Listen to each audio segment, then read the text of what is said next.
Welcome to you all. Welcome to the Star Show 2021, a brand new alumni event that is a live and interactive talk show about the future of humanity in 2050 with 5 top-notch professors and researchers from Maastricht University. I'll introduce myself and the guests in a moment from now. But first, we'll look at a video message by the president of Maastricht University, Professor Martin Pol.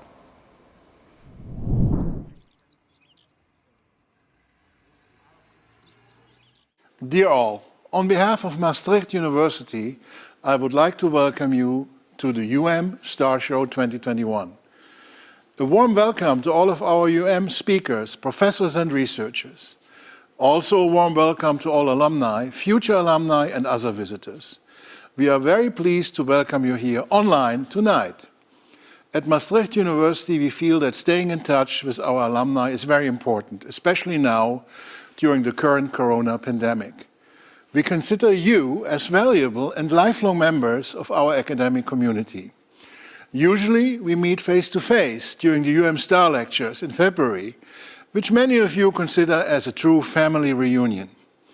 Unfortunately, the current corona pandemic has forced us to adjust our plans for this year's Star lectures. As a result, we have developed a new online format, the Star Show.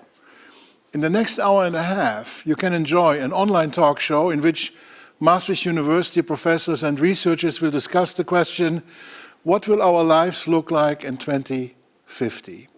In this way, we can uphold the beautiful tradition of exchanging knowledge and experiences within our community. For now, I wish you all an inspiring night. Now, I happily give the floor to our host, and at the same time, alumna, Eva de Valk. Thank you and enjoy. Thank you, Martin Pol, for your kind words. As mentioned by Martin Pol, the Star Show is a new concept. As a result of the corona measures, we cannot meet in person. I am here in a corona-proof studio with the speakers, a part of the organization and the technical staff. And you, the audience, you are at home. The upside, though, of an online meeting is that way more people can join us tonight. More than 1,000 people have registered to join us, and that is a truly astonishing number. And a clear sign of how lively and vibrant the Maastricht University community is. I want to give all of you a warm welcome. I'm Eva de Valk. I'm a Maastricht University graduate. I obtained my BA and MA in Arts and Culture quite a while ago, 15 years ago. And nowadays I work as a journalist with a focus on technology and innovation. I used to work as a correspondent in Silicon Valley for a couple of years, and I was the coordinator of the technology section of the newspaper NRC Handelsblad. And tonight, it's my honor to be your moderator. Our talk show is about genetics and ethics. More specifically, we will focus on 2 cutting-edge technologies that are being developed at Maastricht University: lab-grown meat and gene correction to cure genetic diseases. How does it work and what does it mean to you and to our society? We will explore these questions as well as the ethical, philosophical, economic and legal perspectives with 5 top-notch professors and researchers from Maastricht University. So let me introduce you the star team of the Star Show. First of all, Mark Post. Welcome, Mark. Thank you. Mark is honorary professor of vascular physiology at Maastricht University and faculty member of Singularity U, the Netherlands. But he is mostly known as the founder and chief scientific officer of 2 companies, Mosa Meat and Quorum. These companies seek to bring cultured meat and cultured leather to the market. Yes. Welcome. Our next guest is Rogier Veltrop. Rogier Veltrop is cardiovascular researcher at the Department of Biochemistry of Maastricht University and at the University Hospital in Aachen. He aims to unravel molecular mechanisms in cardiac diseases with help of induced stem cells. Hi, Rogier. Hi. For an ethical and philosophical perspective, we can welcome Katleen Gabriels. She is assistant professor at the Department of Philosophy at the Faculty of Arts and Social Sciences. She is a moral philosopher specialized in computer ethics and also program director of the BA program Digital Society. Hi. For an economic perspective, we have Lisa Brüggen. Lisa Brüggen is professor of financial services at the School of Business and Economics of Maastricht University. She's also head of research at the Brightlands Institute for Smart Society and member of the supervisory board of NIBUD, the Dutch Institute for Personal Finances. Hi, Lisa. And for a legal and legal philosophy perspective, we can welcome David Townend. David Townend is professor of law and legal philosophy in health, medicine and life sciences at Maastricht University. Thank you all for being here tonight. We will start in a moment, but first I'd like to mention that you, the audience, have a role as well. Although you are not with us in the studio, we would very much like to hear from you. So there are two ways you can interact with us. First of all, you can submit questions. Right above the live stream, you can see a box where you can enter your question. And at the end of the event, I will ask these questions to the guest on behalf of you. Since more than 1,000 people have registered, there might be a lot of questions, so the organization will make a selection of them. Secondly, we have 2 polls during the event, and we will demonstrate how this works right now and hopefully learn a bit more about you, about the people in the audience. On top of your screen, you can see the question, from where are you watching? And we kindly ask you to enter the town or the city where you are right now, so we can create a heat map. And I wonder if we can see the results coming in.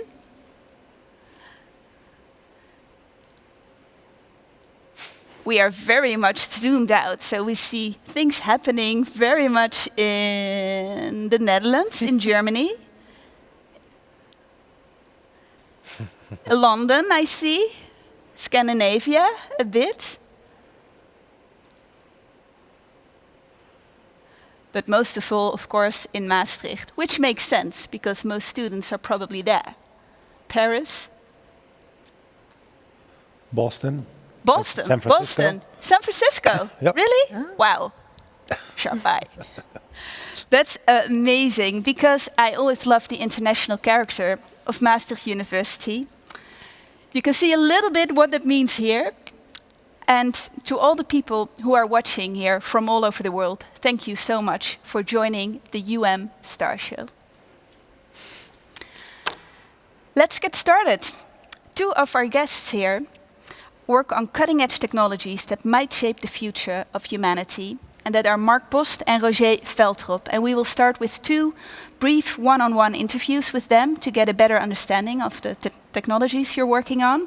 After that, Katleen, Gabriels, Lisa Brüggen and David Townend will join the conversation. So I'm asking a bit of patience, but I'll get back to you in a moment. Mark Post, you are the founder of Mosameat. Yes. Also known as the hamburger professor. Also, yes. Yes. Proudly so. Proudly so, the proud hamburger professor. Amazing. In August 2013, you made headlines around the world with the first proof of concept of a hamburger made from stem cells. We have a picture here. Yeah, there it is. I still remember that day, I must say. I was a correspondent to Silicon Valley at the time, and it was funded by Sergey Brin, right? Yes, yeah, correct. The founder of Google.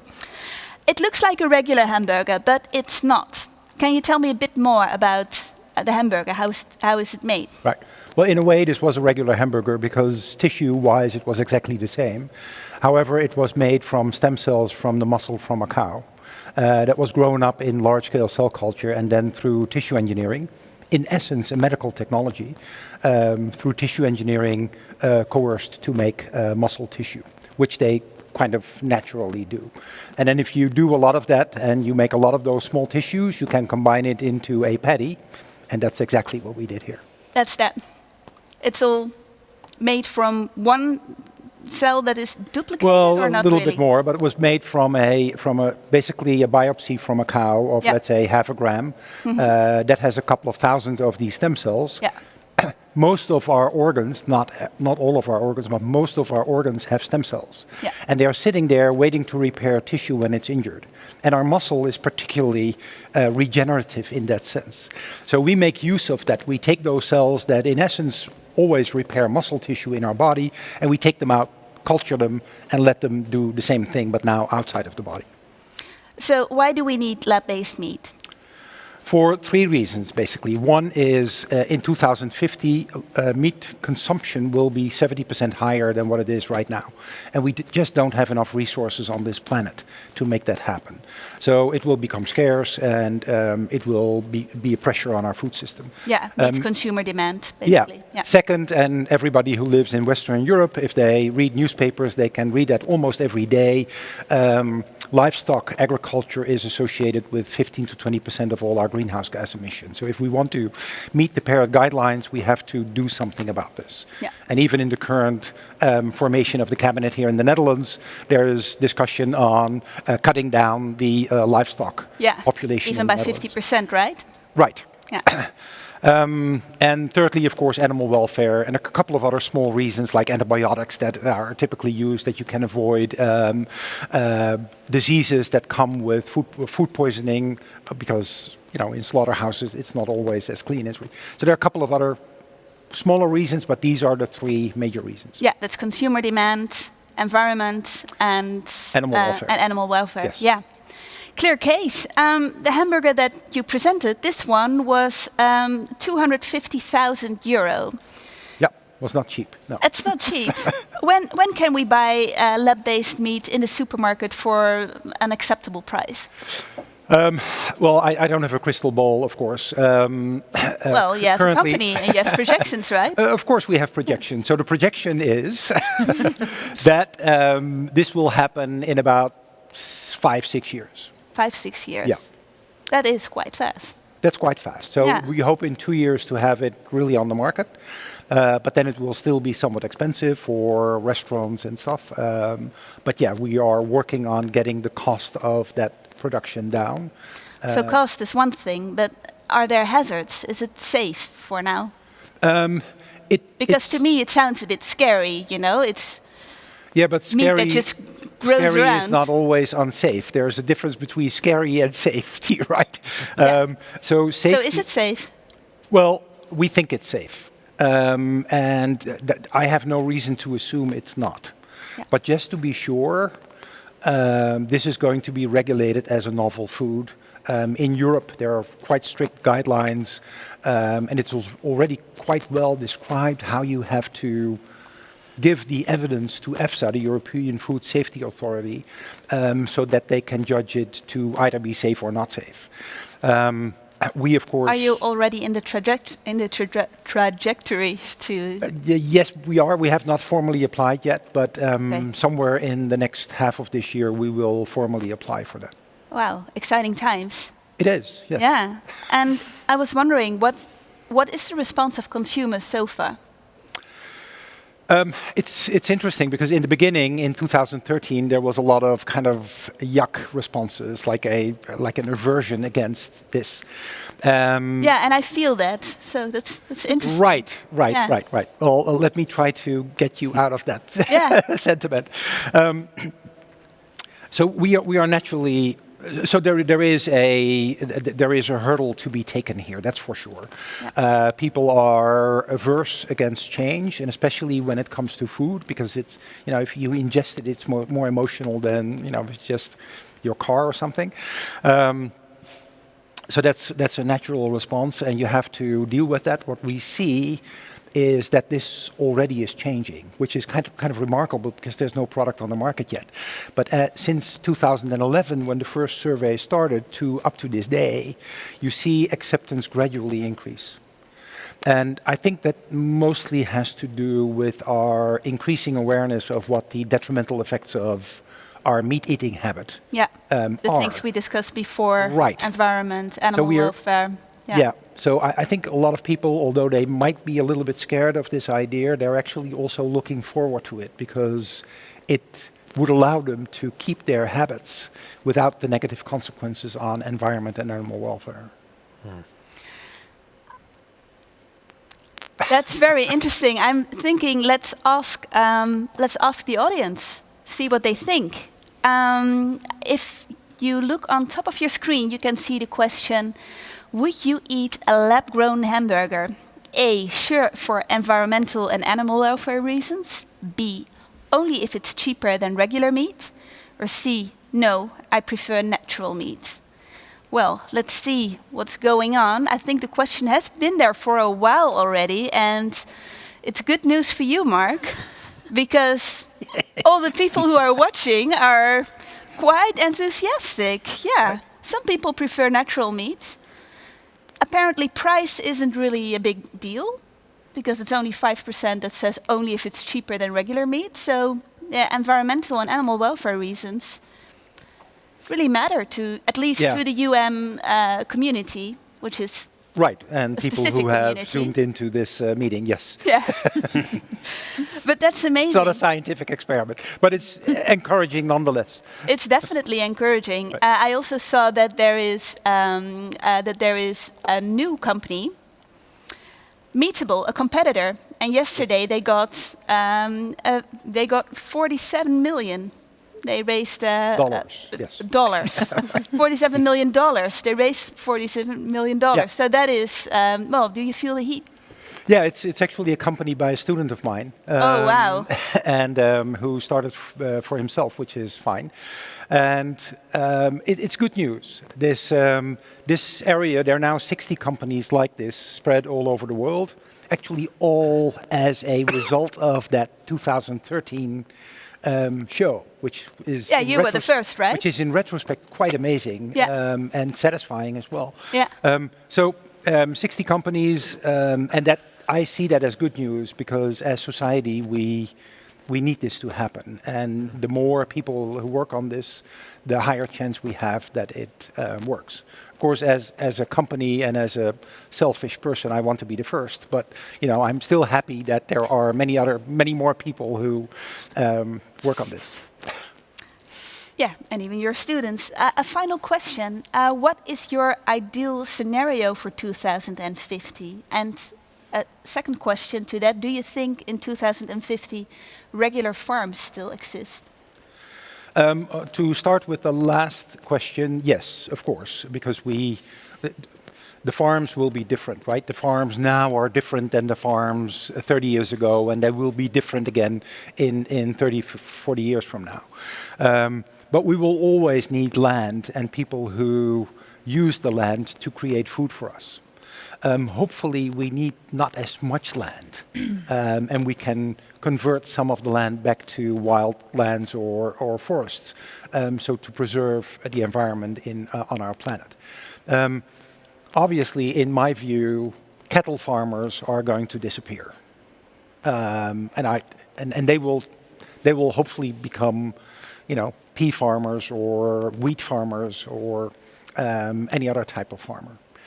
And they will do that because these people are entrepreneurs. Whatever value they can extract from the land, they will shift, and they will have time to do that because we're talking about 2050, not tomorrow.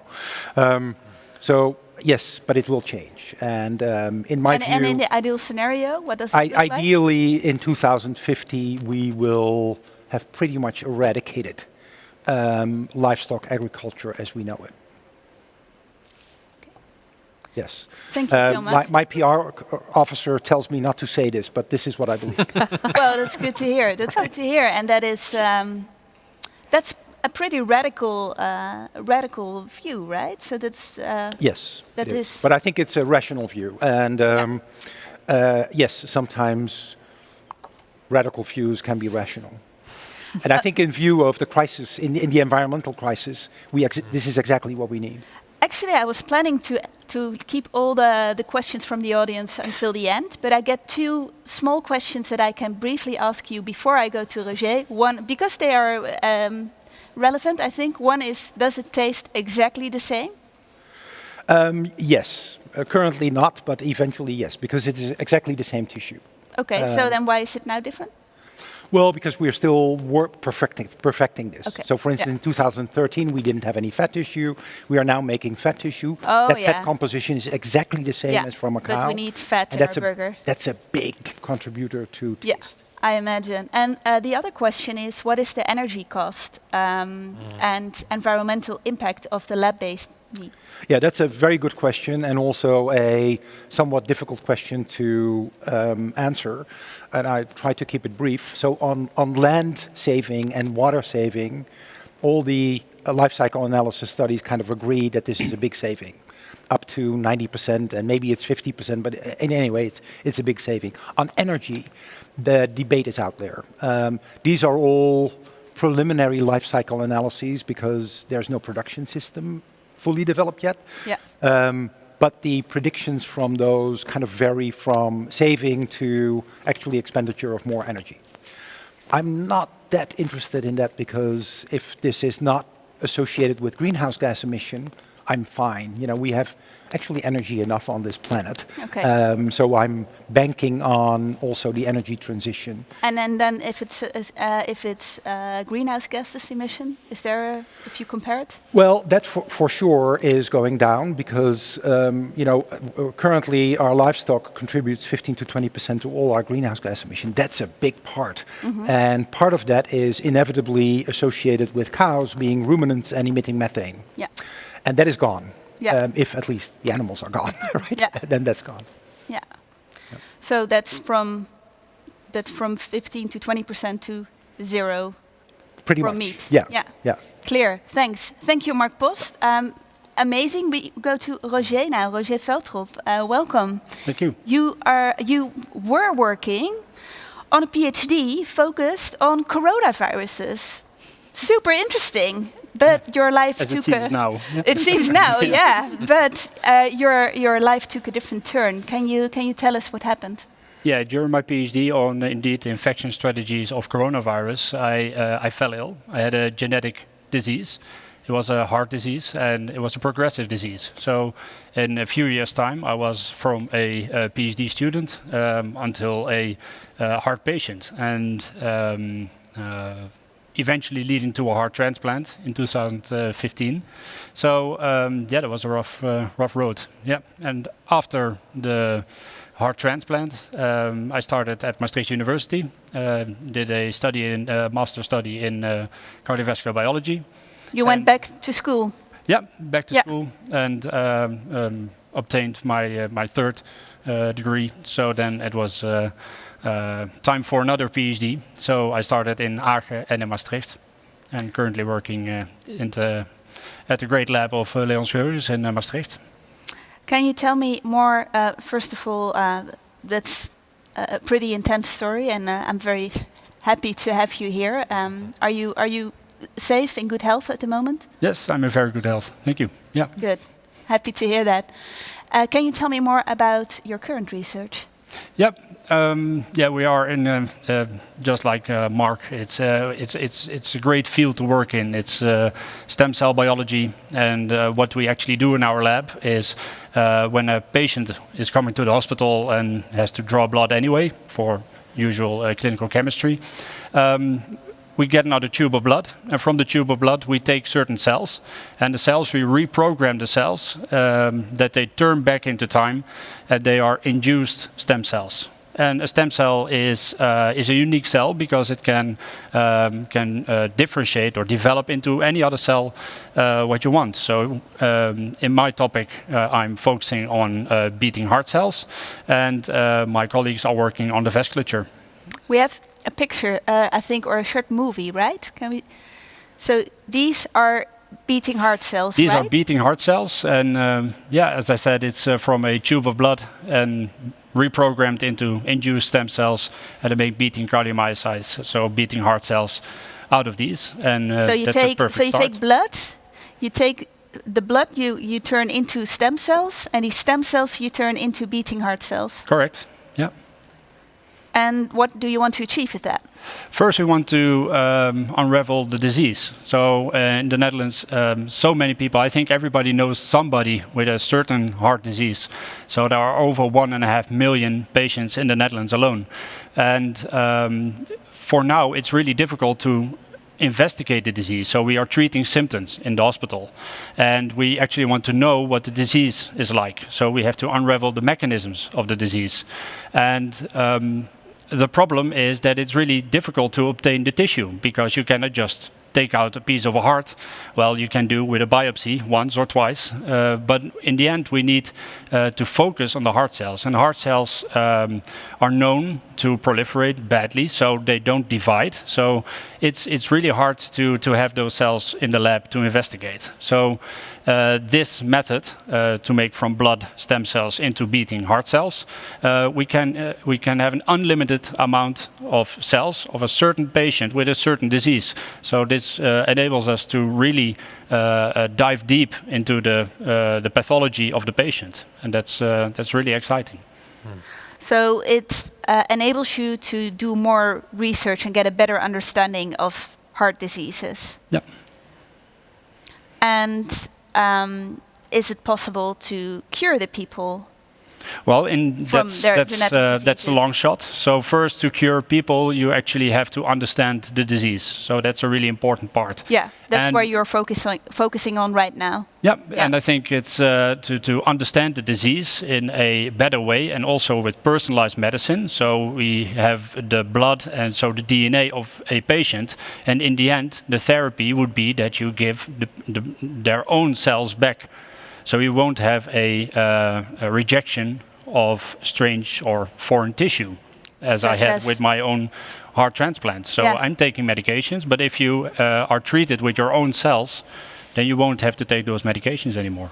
So the idea is you take a tube of blood, you take the cells out, you change them into stem cells, you reprogram them in blood cells that without the genetic defect. Yeah, so we can. And you enter them into the patient again. Yeah, so what we can do is with a novel technology that actually won the Nobel Prize. That's the CRISPR-Cas technology. So you can locate a certain position on your DNA where the mutation is, and you can take out the mutation and put back a healthy piece, and so your DNA is correct again. So in the lab we can test the diseased cells and the corrected cells, and then we have a perfect match because the rest of the DNA is exactly the same. Yeah, and has it been done already? Yes, that has been done already. Yeah, a patient. So we are able to actually create the cardiomyocytes, so the beating heart cells, as shown on the video. We can correct the cells, so the gene correction. That's also a step that we already do. And now we're investigating the diseases and see if we can change, for example, the biochemistry of the cell, or we can investigate. Did you also put it back into the patient? It has been done last year for the first time in Japan, and also in China there are 2 studies going on that actually the patient received beating heart cells. And so we are really excited, and every day watching the news if we hear something out of that study. So that's a really exciting thing. Because you don't know yet what happened. We don't know yet. So it's a really recent study. So the whole field is really novel. It has only been a few years that we can actually take blood cells and make beating heart cells and put them back into a patient. So 13 months ago, so really recently, that has been done for the first time, and we are really waiting for it. But you don't know what happened yet? No. Is he alive? We don't know. Oh man! No. So every morning you take a look at the news to see if what happened to this. Yeah, that's really exciting because either way, it's a lot of information that we will gain out of this, and there has to be a first time for everything. And there's a first time to actually create hamburgers, and there's a first time to actually cure heart patients for the first time. What are the challenges?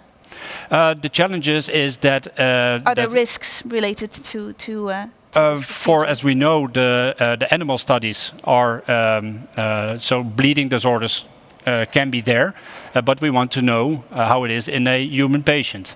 Yeah. So that's why the Chinese and Japanese studies are really interesting, because you can put a human heart cell into a mouse, and a mouse heart is beating 500 times a minute. So what are you actually measuring?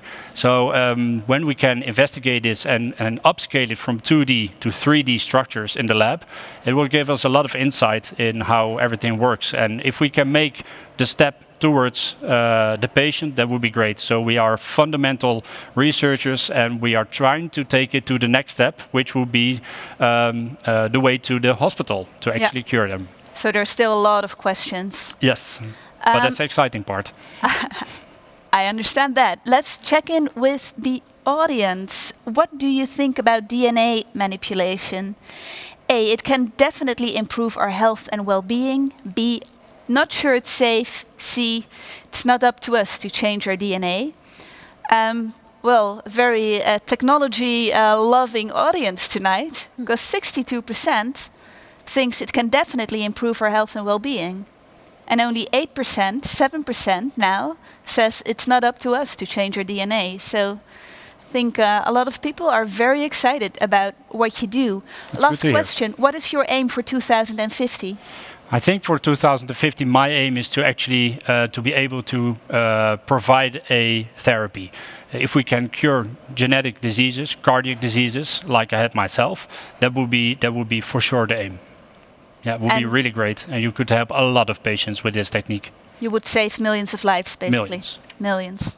Amazing. Thank you, Mark Post and Rogier. So,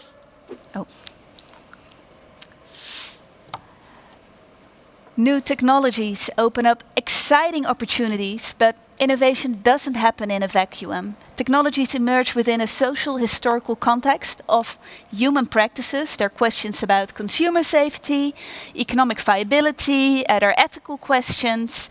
So we are going to discuss these questions with Katleen Gabriels, Lisa Brüggen, and David Townend, and of course Mark Post and Rogier Veltrop. And I'd like to start with Katleen Gabriels. You work at the Faculty of Arts and Social Sciences. That's where I studied. And in my first year of my bachelor program, I had to read Frankenstein, the novel by Mary Shelley from 1818, in which a scientist accidentally creates a monster. It's a classic novel that captures our fear that we lose control of our own inventions. And I was wondering, do you still see that fear is the prime response towards new technologies? Well, the yuck factor of the hamburger. Indeed, the yuck factor is well known. Well, I would narrow it down to basically two responses, either fears or boom scenarios, like this is going to solve all our problems. But what is very interesting from a moral philosophical point of view is the notion techno-moral change. Human nature is not fixed. Society is dynamic as well. And many things that we deemed very fearful in the past, we accept today. I think a very good example is IVF. So if you're going to look at our IVF acceptance around 1978, when the first IVF baby, Louise Brown, was born, it was a study in the United States and about 18% accepted it. Just a few years... 18. 1.8, yes. Wow. And just a few years later, it was 53. So, and today we have a legal framework, for instance, in the low countries, and actually we see a reverse order. We would today deem it immoral to deny a couple access, of course, within certain boundaries, for instance, age. So we see a complete reverse. We see a techno-moral change. Within a time frame of less than 40 years. Indeed, but there are several examples. For instance, the smartphone is very young, 2007, and we see different norms. For instance, our norms concerning sharing and availability have changed. We all know that. It's terrible, right? So basically, the core message is our values, norms, and beliefs are dynamic. And what is man? The very famous question that also Immanuel Kant asked. I always take the opportunity to mention Kant. But that's also dynamic. So babies can be born out of IVF, perfectly fine. Many of us, will die as a cyborg because, of course, we're all born as humans. But what does cyborg mean? Cybernetic organism, part computer, part human. Many people already have an internet-connected pacemaker. So you could say that's already a cyborg, and it's not a reduction of our dignity. It's an improvement, of course, depending on the topic. Thank you. Very interesting, and in particular, IVF is it's really amazing how we see it now as something that's completely normal. And a smartphone is, of course, a very good example too, since we all are connected to our smartphones all the time. Lisa Brüggen, you are professor at the School of Business and Economics, and you lead a research group on human decisions. And I was wondering if you could say something how consumers adopt new technologies. What are the factors important to them to either embrace a novel technology or a novel food or an innovative medical product? How does it work?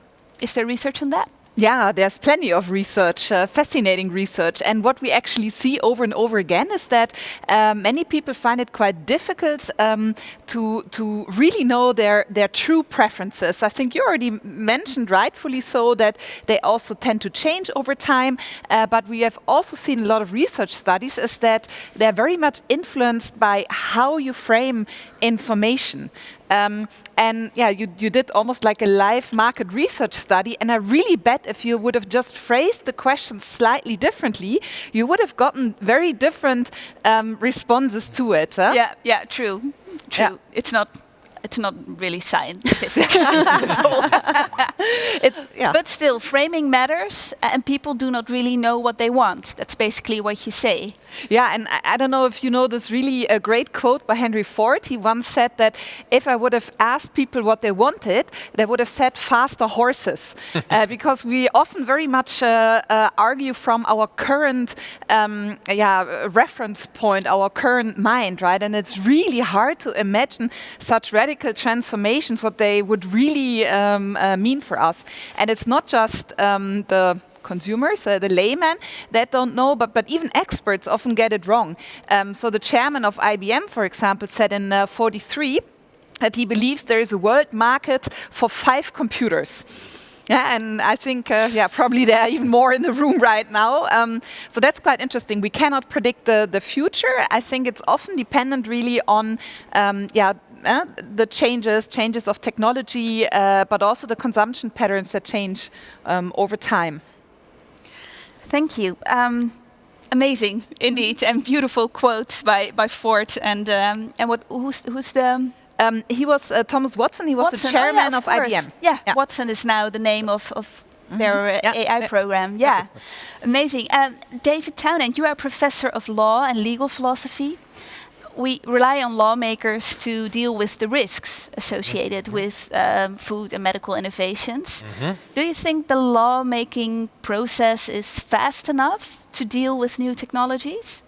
I think that's a really good question, and it's often levelled at the law that it's not quick enough. But I think we have to take a step back a little and think, well, what's the function of law for society around innovation?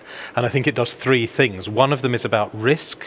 One of them is about ownership, and particularly getting a sense of covering the investment and giving a sense of reward. And then the third part is about access, who has access to these things. And in each of those things, the organisation creates barriers. And some of the barriers are good barriers, and some of them, you can argue, are bad barriers. So when you ask, is it too slow in responding, then some of the good barriers might be about ensuring that the risks are properly evaluated. because then if you've got a good system of risk evaluation that people trust, then Mark's technology will be easier to take to the marketplace, and Rogier will have a much better chance of being able to get patients to accept this. But there are other ones that aren't so good, because if the technology exposes a gap in the way we understand the regulation or the science, or in just the sense of what we want as a society, then you could say, well, that's a negative barrier. And how do we then get to change the law, change the regulatory and the governance process to actually be able to respond more effectively? So yes. Sorry, yes, yes. Sometimes. Probably that's a good lawyer's answer. Isn't it? If I'd thrown in the word reasonable, then that would have been good as well. Do you see what do you think, Mark? Are there lots of legal barriers, or? There are legal barriers, but I'm also sort of tending to be on the same side as David. That for us, it's very important that we have a system that independently judges whether these products are safe or not. Yeah. And we need that independent scrutiny to safeguard our consumers, but in all honesty also to protect me from killing other people through a hamburger. Yeah. So I truly understand and appreciate that protective part. But obviously sometimes it's a pain in the neck because it does slow radical innovation down. And there are particular examples of that. What's the case with your technology? It's still in a very early phase. You mentioned that in Japan and in China they are testing it on humans, but apparently not here. Is that frustrating to you? I think, I also agree. I think it's also about the safety, and I think the safety and the adaptability is really important. But it hampers also the speed of innovation, and also the funding schemes are often European based, while the healthcare systems are nationally based.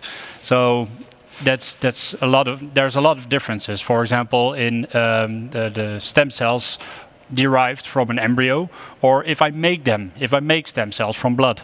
So in one country it's allowed to use stem cells from an embryo, and the other ones are not allowed. So there's a whole different game going on in different countries, which, and that's an important issue. And is the Netherlands more on the protective side? Depends on what side. So in use of embryo, yes, it's on the protective side. Yeah. Yeah.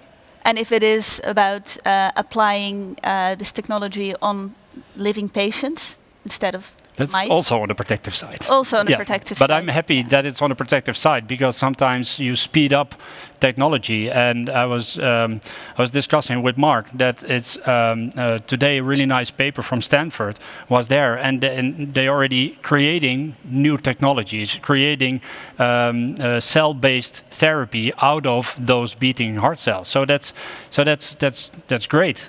But sometimes you first have to walk before you run. So I think it's really important to really understand the disease first and then continue. But on the other hand, you can also speak to patients that need the therapy right now and not tomorrow or the day after. Yeah, I called you 2 days ago and you told me you were just visited by 2 parents with an 11-month-old baby with a heart disee. Yeah. And so I can imagine then you want to treat it. They want to treat the child right now. Yeah. Can you help them? I can only help them by try to understand the disease as soon as possible and try to use this example to speed up the technology. Yeah. So it's really important, but for us, it's as a fundamental researcher, it's really interesting to see those patients.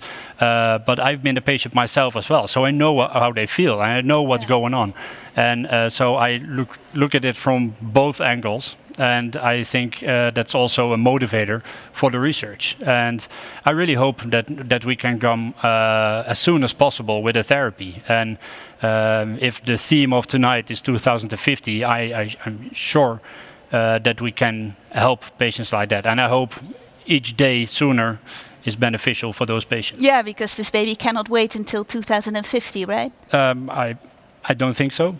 Yeah. But I'm not a clinician here. So Yeah. that's, Okay. Well, I hope that maybe even just the fundamental getting a better understanding Yeah. is also can also contribute to finding the right cure. So yeah, true. let's hope so. Yeah. Katleen, I was wondering, where are we now when it comes to accepting medical innovations? So what do we accept, and what is the taboo? So 40 years ago, IVF was still a taboo. Now not anymore, but there are still taboos. Could you say something about that? Yeah, it's a complex question, but well, to keep it simple, there you can look at it from two different categories, basically enhancement and therapy.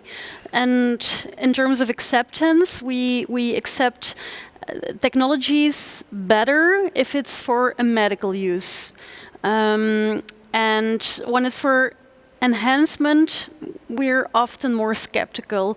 I think looking at pre-implantation genetic diagnosis, so when you're going to, for instance, when you know there's the carrier of a breast cancer gene, we accept that we don't want this we don't want this baby to be born with this breast cancer gene, so we accept that we change it.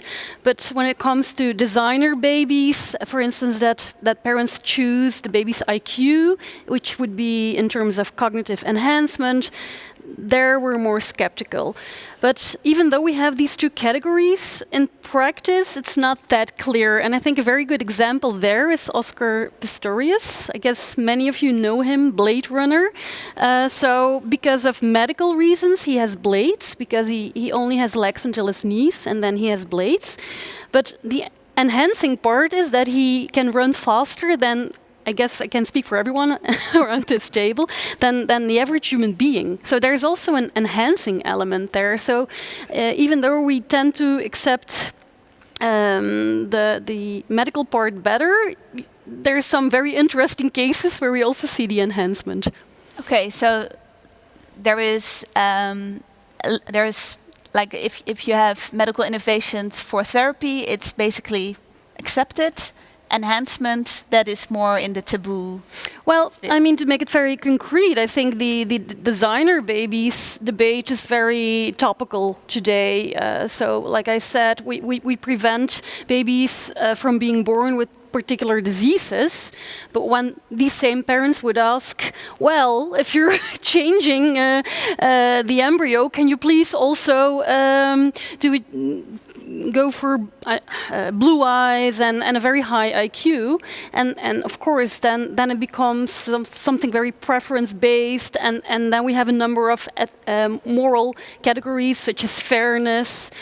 We also want to prevent that this becomes a market thing, like parents who can pay for it, and especially in the low countries we have a legal framework for that. But of course in other countries, private hospitals may allow more, so it's all, yeah, the legal part is really important there as well. The legal part is important, but I'm also thinking maybe our views will change over time as well. So maybe in 2050 we will say, well, I want to have a baby with blue eyes. What's the problem with that? But then you also have to look at, for instance, fairness. So what about fair access? So we, again, with the IVF example, we currently have a legal framework that it's fair for everyone. Of course, it's also related to age, like I said, but everyone has access to it. We cannot look into the future, of course, and things change.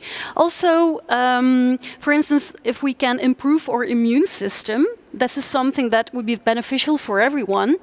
But generally speaking, having a higher IQ or being able to run very fast, that is only a very interesting thing if you have this higher IQ, or if you are the one who can run fast. But if everyone has the same IQ, or if everyone can run at the same speed, then you will see that people will not like it anymore.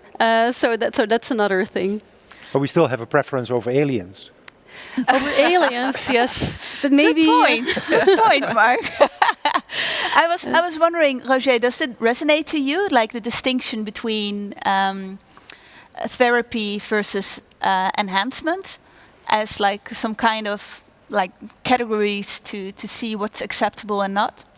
Yeah, I think the ways that we are using these cutting-edge technologies is purely curative.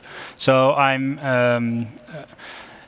would like to take it one step back, and we in this era, even with this cutting-edge technology, are starting to understand diseases. So we are only we are treating symptoms now in the clinic. It's not healthcare; it's disease care. We are just delaying the process of a disease most of the time. And if we actually want to cure diseases, we have to understand the diseases, and this is the era that we start understanding the diseases. So for in my part, it's purely curative.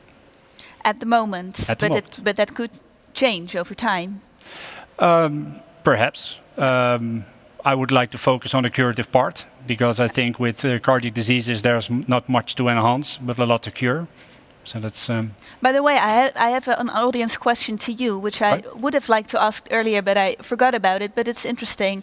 The stem cell cures, you focus on cardiac diseases, but could it be applied to any pathology that like? You mean of other organs, for example? Yeah, we can. So that's the benefit of a stem cell. If we want to make a liver tissue, if we want to make kidney tissue, if we want to make skin tissue, it's all possible out of the same cell. So my colleagues are using the same basis material, and the one is focusing on the vasculature, I'm focusing on the heart, but we all use the same starting point. Yeah. That's so. It's not only saving people with heart diseases, but all genetic diseases. Then, yeah. Wow. David, I was wondering, law isn't, I mean, we were talking about ensuring safety standards, but law is also, law codifies what we think what is acceptable on a moral level. Yep, to some extent, yes. To some degree, and I was wondering, do you think the current lawmaking process is successful in that respect? That's a nice question, isn't it? Because we've come out of a summer where we've seen things like the Black Lives Matter campaign, and we've seen enormous change, I would suggest, in relation to our understanding of law and lawmaking. And perhaps we've got certain world leaders to thank for the way that they've shown us about what lawmaking might look like in other ways. So I think we're at we might be at a change from being in a representative democracy primarily to moving towards a more participative democracy. And I would say, no, clearly we don't do representation very well. We don't do inclusion, and we don't do diversity very well. I mean, if we think about the question that you asked, Roger, about the child, we've just come out of an election in the Netherlands, and I wonder how much of the debate was taken in terms of the amount of money that we want to put into projects like Roger's, which are fundamental questions, and how much do we want to invest in Mark's marvellous meat solution to a slow-burning problem that we are very good at ignoring, which is the environment. So, how have we included that? And part of it is because we haven't asked our politicians. We haven't been tremendously good at pushing our representatives. But also, there's also which faces are at the table. And clearly, we've got a real problem about inclusion and diversity that we're beginning to wake up to. And there'll be enormous vested interests to change that and to resist the change. It's going to be a difficult time. But I would say that it's up to us to start shouting. Yeah, because Katleen was just talking about how medical innovations also touch upon fairness and access. Having access to it ensures fairness. But this is also another way to look at it, ensuring that enough people are able to have their say about it. Absolutely. I mean, Mark talks about the meat soon being in the supermarkets, relatively soon. And I'm wondering if that's the supermarkets in Maastricht and in London. Is it the supermarkets in Ouagadougou? Is it going to be across the world in this way? And that's partly about how much do we want to invest. And I'm wondering as well whether the ownership structures that we have around intellectual property as the major form of reward for this might actually not work tremendously well, that the free market probably won't be great, and it won't be enough to say, well, I'm terribly sorry, if you can't afford, then you can't play. That does seem to be a real problem, to me. And do you think it's going into a better direction? I think it's you just more and more available for us to have it. I mean, and I think we have to acknowledge that things like ethics and morality are contested. Yeah. And that if we don't like what we're hearing, let's get into the debate. And let's rejoin political parties. Let's have town debates. Let's have more of these sorts of things with more questions coming in. And let's see a greater discourse in society. But that kind of transcends law, right? Because if you take the Black Lives Matter as an issue, that's not a legal problem. Legally, the rights of people of color are exactly the same as white people. They're exactly the same, but the practice is just different. I think you're right, Mark. I mean, a lot of human rights are there, and they're quite broad brush. So when you say, and constitutional rights there, absolutely. But do they have the detail, and do they have the enforcement strategies so that you can actually realize what the right is in real terms? And I have a feeling that the problem is one of granularity. That yes, it all looks fantastic. But when you actually get down to trying to use these rights, it becomes really difficult. And so many of them are based around your economic ability. In fact, it feels awkward that although the human rights agenda and the human rights rhetoric talks about the equality and no economic discrimination, we too often say, well, if you can't pay, you can't play. Sorry, that almost sounded like a soundbite, didn't it? Not at all. And it's a good time to become more politically active and feels vocal. as if now is the time, isn't it? It's there for us. Too. Yeah, I think things are changing in that respect. A new normal. A new norm. Rather than just trying to get back to the old normal. Lisa Brüggen, I was wondering, could we also translate this to businesses? How can businesses include more perspectives and organize input from all stakeholders? Yeah, that's definitely possible, and that's also being done often through classical market research, for example. But that doesn't work, right? Sometimes, I would say, sometimes it works, but I think you really have to choose carefully for which questions and then how exactly you do this. What we've actually seen the last couple of years is that more participatory ways actually are also extremely interesting. So there's this whole stream of service design where you actually co-create new products or services together with customers. And that's often interesting because you're not so much relying on what they're telling you, which may again be different from what they're doing later on, but you are together working on something and thereby uncover much better what the underlying needs are, and that's what you can use then in the process. So this is something that's extremely interesting and also an instant form of feedback, and we see that is something that is also being adopted actually more and more. And also in the field of medical innovations or food innovations? It's definitely. So actually some of my colleagues from the Service Science Factory, they did a couple of projects also with the hospital in Maastricht where they applied the service design techniques then in a medical context. Mm-hmm. Even though one additional point that I wanted to make when I was listening to you, I think what's quite interesting in this setting is that, so imagine, the treatment is eventually available and a patient has to decide if he or she wants that or not. This is what we call a credence good. So normal consumers often actually find it difficult to really make a decision here and judge it because it's very complex, right? And also there we see quite interesting research on behavioral. Good, you say. Credence good. Yeah, could you? What is it? So credence good essentially is when you cannot really judge the quality. Even if you see the outcome, it's hard for you to really say was this good or not. Actually, often legal advice is also another example. As a layman, often, you rely on the advice of an expert, but, I couldn't tell whether, it was good or not. Yeah. In these settings, we often rely on artificial cues from the environment to form our judgment. So there was a study that showed that the way the doctor was dressed actually influenced how much trust they had in the doctor and how much they were willing to follow the advice. And I think it's interesting because it's related to this whole literature on behavioral biases. It's that often, of course, it's really the content and the substance that matters, but if people find it difficult to judge, they also rely on other things that may or may not actually be related to quality of a treatment or something. And such a co-creation process, how does it look like?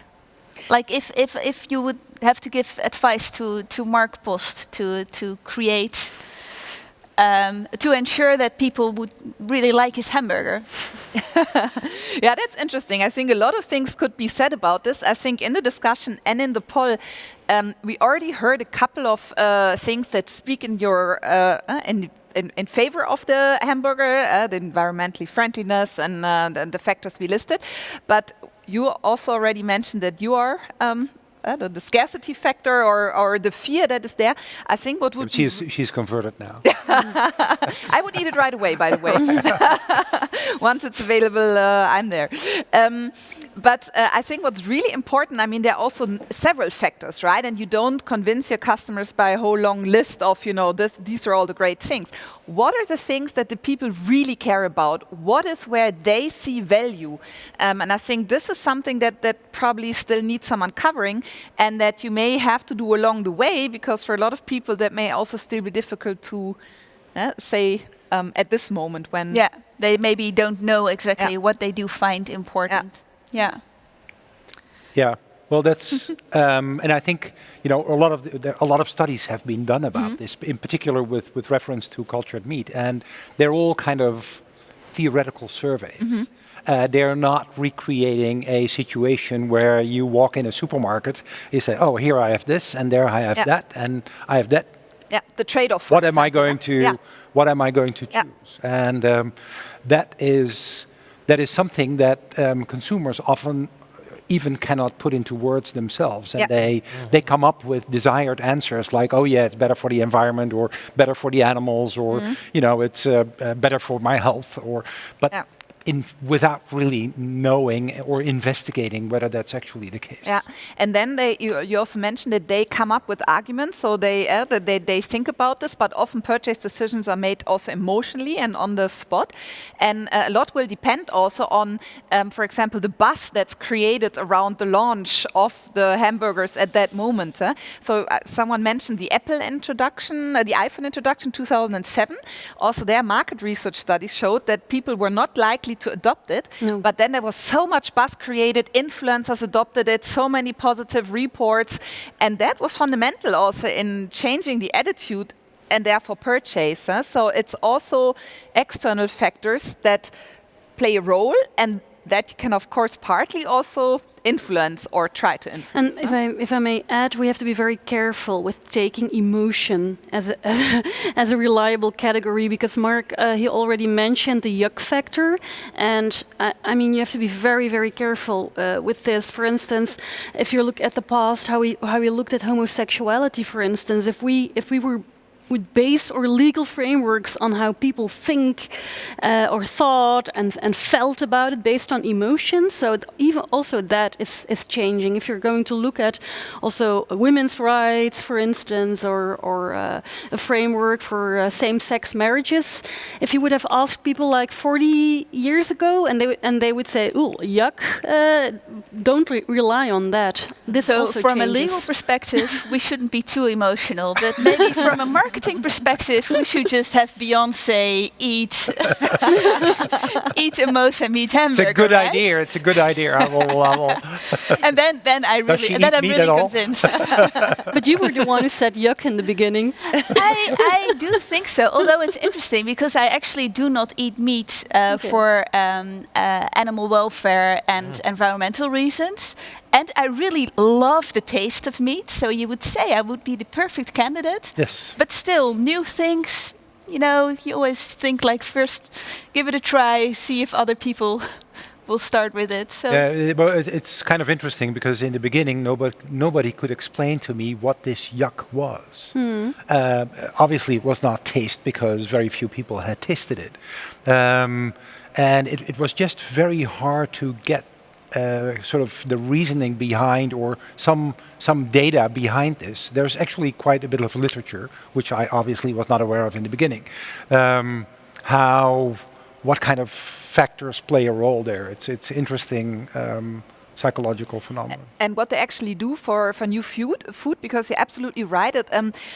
They people need to taste it or try it out. And that's, I don't know if you recall this, but if you're in supermarkets, you often get free food samples, either sometimes in the store that you can try or attached to another product, because they, so if it's, free, then people are more likely to take it and taste it, and then they will form their opinion on this. But this is a very important first step to overcome. Yeah. I think the opinion of people is also really important, because it's the laymen are not able to make a decision because they are not in the field. So in each of our topics, let's take my topic for example, then the people don't know what the kind of therapies are. Can I inject cells into your heart? Can I make a plaster of cells to repair the heart? Is that they don't know the options, but we are trying to see what's best for us. So our expertise is going further away from the layman audience. But the layman audience needs to accept the way of therapy that we think of. And maybe they don't like the idea and don't like the way that we are creating this. Let's say the perfect example would be like an injection of the heart. Maybe if you would write a poll, then people would say, no, then I will skip. So what we think of in the lab or at the physiology department, that's really interesting. And now other consortia are combining experts with patients. So that's a really good development. So we are in, for example, Rechtmetics B. That's a program, and you have a lot of experts, but also patients are in there. What do you want as a patient? What is your perspective for the future? So I think the interaction between the patients and the professionals is really important. So I think we are developing over there. That's good. Yeah. You also, at BIS, you already mentioned the Brüggen Institute for Smart Society. There, we used to say we're in a triple helix environment. So that means that you're actually with a knowledge institution and government and companies. But nowadays, it's really the quadruple helix, because the citizens, the consumers, are also part of such ecosystems and living labs. And there are more and more concepts, actually, I think, where that now play with the idea that people should be present and also have a say in there. So you're right. It's After all. I was thinking that because one of the things you sort of hinted at was the consumer being almost manipulated in the way that things might be presented. I might be going a little bit too far there, but there's a sort of difficult balance to tread, isn't there? And this part of it, that part of the market talks about caveat emptor, let the buyer beware, and so everything's fair game. And then the other bit is this sort of professional relationship of the fiduciary duty, where you owe a duty to present things that might not be in your interests, but in the interests of the consumer, and quite how we tread that balance here, especially when we're into some of these areas of new technologies, seems to be. I would like to go more for the fiduciary duty, but I'm an equity lawyer at heart, so that's sort of where my background is. But that does seem to be an interesting one that we have to debate as well. Yeah, for sure. I mean, you saw there were a few behavioral economists, Kahneman and Taylor, that won Nobel Prizes, and you saw that literature stream actually really grew tremendously over the last couple of years. There are a lot of behavioral insight centers, governments. The Nudge Unit in the UK is a famous one, and all of these techniques can be used for the good, but they can also be used to manipulate people. Indeed, there is a very, very strong ethical dimension to this. Then a typical reaction is indeed, let's communicate in a neutral way, but there is no such thing as neutral communication, right? You frame either way, or as such a boring message that no one, will really read it.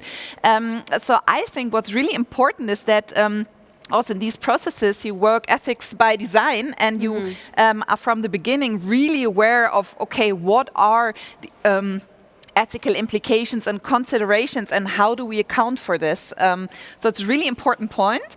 And one thing I remember, once met Richard Taylor. He assigns his famous book Nudge, always with nudge for the good.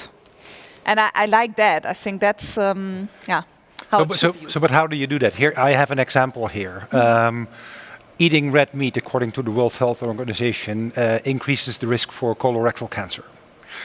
And so they recommend that you eat not more than 300 grams per week. Completely useful recommendation. Now, if we can make cultured meat without that risk or reducing that risk, which we probably can, then that would allow people to eat more meat. Which, of course, from a business perspective, would be great, and you can frame it that way. But you can also say, well, I'm reducing colorectal cancer, the risk for colorectal cancer. So, what should I do?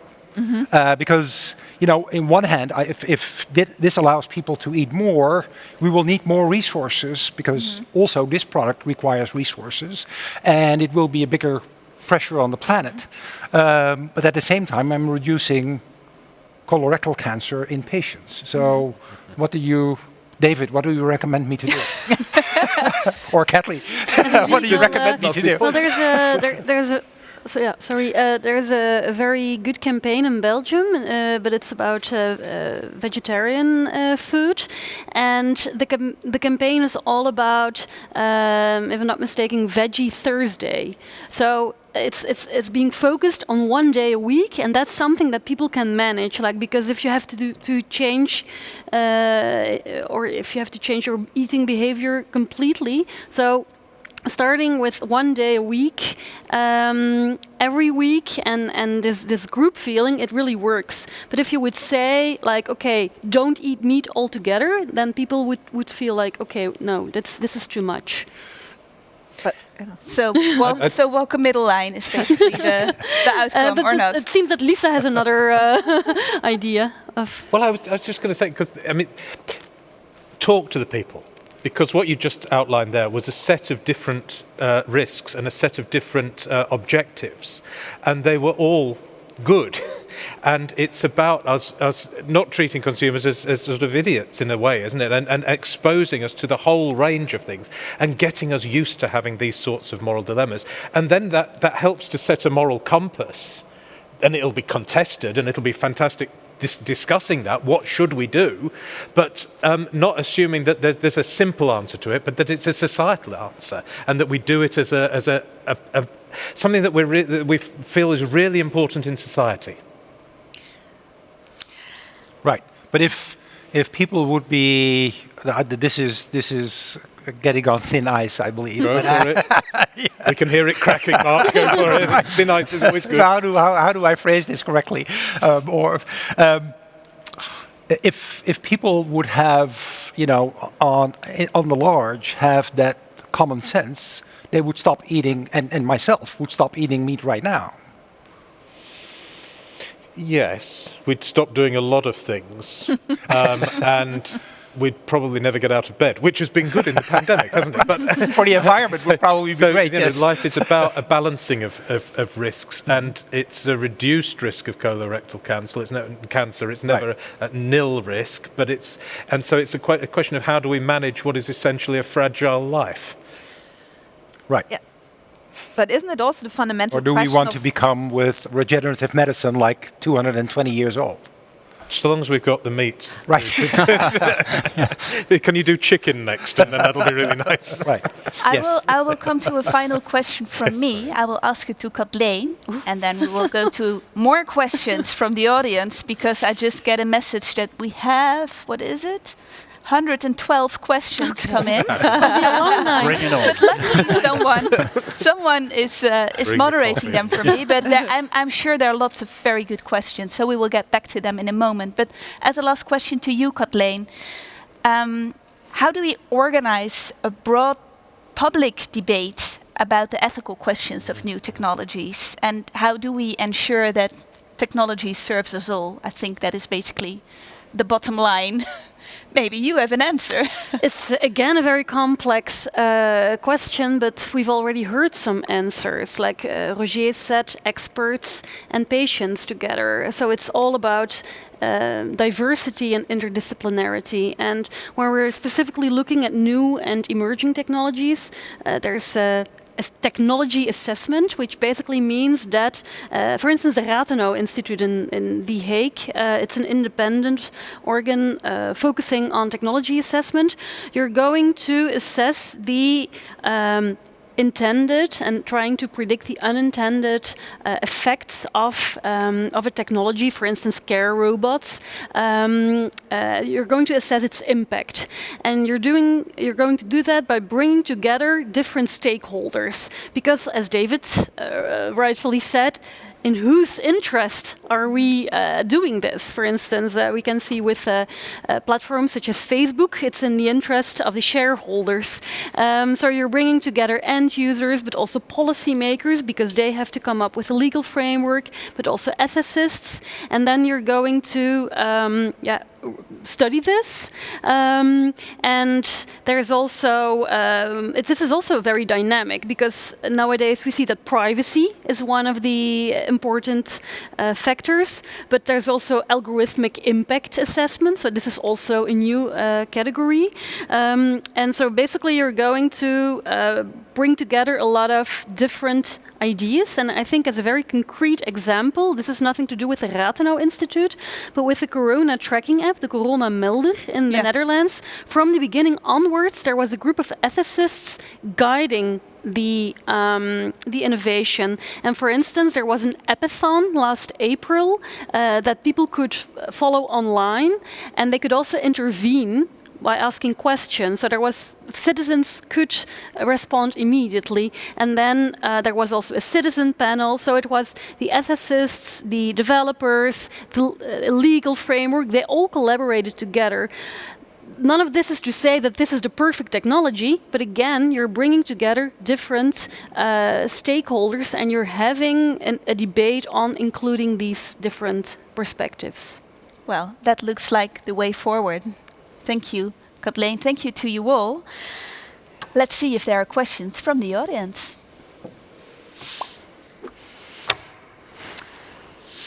So there are many questions, as I said. And I have them here on my iPad, and I will see if I can find some good ones. Well, here, this one is for you, Mark. Do you think that MOSA meat or the whole lab meat industry can hold up with mass production and consumer request? Can it feed the entire world? Yeah, we have done some calculations about that, and yes, we can. So currently we have what we call a fermentation capacity, which are basically the factories and the machinery to create all sorts of other things. But we use very similar technology to create this product. And we need to increase that total world fermentation capacity by a factor 1.5. So it's a big endeavor, but definitely doable. Okay, thank you. And cool. Right. Rogier, by reprogramming our cells, what would be your prediction of the average life expectancy in 2050? Well, there's a lot of research going on aging. You have aging diseases, but you also have reversed aging diseases. There are many discussions going on over the edges, so telomeres. I think there are genetic manipulations which you can try or do to actually prolong life. But I think the key gene has not been found in that perspective. So we are focusing on a gene which is known to assess the pluripotent state. So it keeps a very young status of the cell. So we know that. So that was one of the factors that we use to actually create stem cells. So to keep those cells young, that's relatively easy to do. But to maintain a whole body and to reverse the aging of a whole body, that's that's a way different topic. So Yeah, but I still, do think you can still if do it's- something, but still, if it's not like extending our lives forever, if we cure genetic diseases, we will grow older. Is it probably like you that? will die of something else. Okay, but would you? Well, it's probably you do not want to put a number on it. How old will we be in 2050? Will we all grow I think like the life 120 expectancy years is old? increasing since forever, pretty much. Mark, so. do you want to answer? Well, oh yeah, kind of. There's a whole, as Roger said, there's a whole science around this, and there are actually serious scientists who believe that eventually we can cure aging. Right? I don't necessarily belong in that camp, to be honest. But so far, if you just extrapolate and you look at the life expectancy in a given country, let's say the Netherlands, over the years, it's a pretty linear relationship. And so we don't know actually where it ends. And because it's linear, we tend to extrapolate it and say, well, eventually it will be indefinite. But that, of course, is a very bold assumption. But your care robot might accidentally kill you then. Sorry? Because you said you might be killed by something else, and I think concerning all the fear of robots, your care robot might accidentally kill you. Yeah, but that may not be that bad if you live as a completely electronic device afterwards, right? If your brain still is kind of loaded on the internet. Oh yeah, you're talking about mind uploading, but that's Right. very contested. Then we're in transhumanist philosophy. That's another Star Show evening. That's another Star Show evening, but I I do definitely think do there's a think difference between the genetic and the acquired diseases, and acquired diseases will take the overhand eventually. yeah. Yeah, Yeah, we because already the see genetic, a yeah. lot of chronic diseases Yeah. with the elderly. Yeah, but I think we can easily assume that we will grow older in 2050. Yes. A question I think for you, Katleen, or I just will put it out here. There's a lot of people there's a lot of criticism on politicians and policymakers that they do not know enough about technology and innovation. How problematic is that, and how should that be addressed? It's true. This also has to do with the profile of the average policymaker, and I'm generalizing, but we see that most policymakers don't have a technical background. Yeah. So they don't always understand how the technology works. I think the prime example is when Mark Zuckerberg had to appear in the American Senate, and he got the most ridiculous questions. Yeah. For instance, well, Could you install my my fax machine? the service is free. How do you gain profit? And then Mark Zuckerberg really actually had to say, well, we sell advertisements. So it was a complete. It became very clear that indeed. There might be a lack of technical knowledge, and this is problematic because policymakers might underestimate the importance of a policy framework, and particularly looking at platforms such as Facebook, they were hoping for self-regulation, whereas we know from many studies that once you have acquired kind of a monopoly situation, you might not have an incentive to self-regulate. So you need these frameworks. Well, today the situation is different because there's a number of court cases against Facebook, also in the United States, and you also see, for instance, that Google has a union since last year. So we see a lot of different reactions, but overall, it's true that also policymakers need to be a much more interdisciplinary group. So we need a more interdisciplinary group and maybe some more education programs. Yeah, because you can help money, out, right? the money from the universities is also from a minister, and also, for instance, media literacy, digital literacy. It's all about education. And for instance, in Belgium, I think like just a few years ago, digital skills became mandatory in secondary schools. So like 2 years ago, whereas we have Facebook since 2003, so we're really lagging behind. But that's a real opportunity for us as scientists, isn't it? Because policymakers look for stories, they look for understanding. It's difficult to regulate when you don't know. So it's a chance for us to put the story across. And I think we've not been great in the academy to actually get the story out. Yeah, so more outreach from the university. I think would so. be I think that because it's an exciting story that, Yeah. I mean, it's not made up either. It's really exciting what we're trying to do, and we need the feedback. But we can also tell a really nice story to society. Roger, I have another question for you, and I think other people might respond to it. And I think that is one of the last questions as well. Do you fear commercial exploitation of the technology that you are working on? For example, only the rich will be able to cure it or develop healthy babies. So what are yes, do you I do. fear that? Yes, I do. I do think that the power of money is immense, and I do think when you are able, there are currently hospitals in countries such as Panama that are actually offering help with stem cell technology, which doesn't have scientific proof yet. So they have a start. And they are trying to exploit it by having 1, 2, 3 papers in a certain field.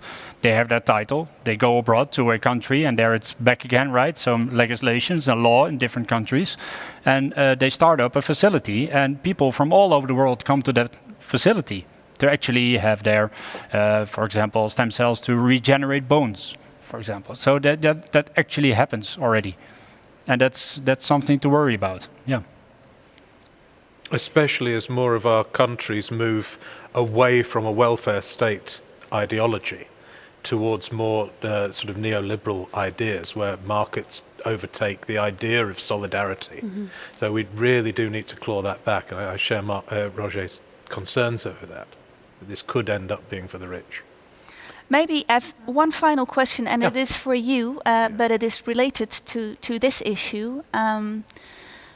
Should laws be created on a national level, or should we all work on an international regulating scheme? Because, I mean, other countries can have other ideas or more neoliberal frameworks overall that allow for more exploitation. It's a nice question, isn't it? It's about subsidiarity. At what level do you pitch things? I like the fact that we now bind ourselves internationally to a set of human rights. I criticised them earlier because they're not granular enough, but they are a chance for us to talk about rights to enjoy the science of our communities, to enjoy the culture of our communities, and to have access to healthcare.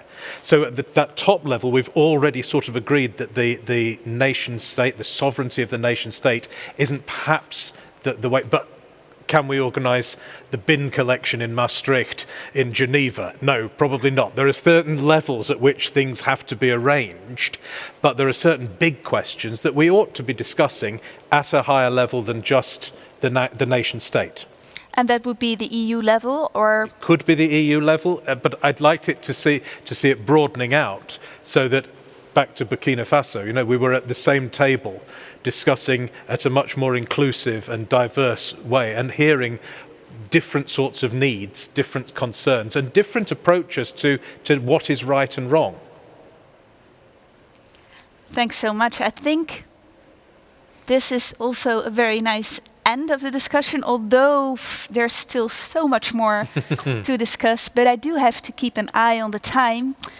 We are getting towards the end of the Star Show, and I hope you've gotten an impression of the endless and exciting possibilities of biotechnological and medical innovations, as well as an idea of the ethical, economic, legal, cultural, philosophical questions that accompanies these technologies.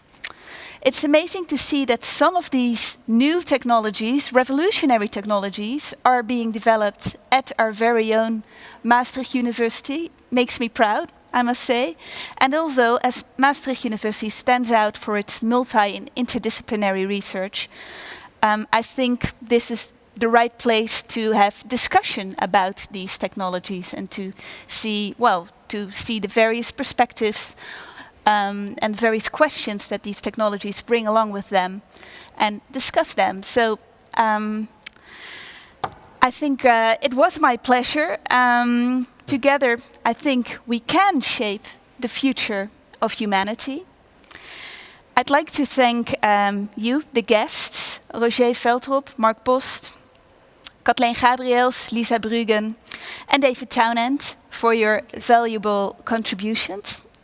The organization and the technical staff for making this all happen here. Thank you.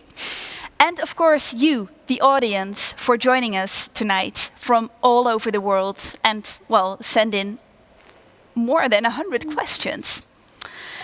Last but not least, we kindly ask you to answer 4 questions to evaluate this program, as this is a new concept. This was the Star Show 2021. Have a great evening.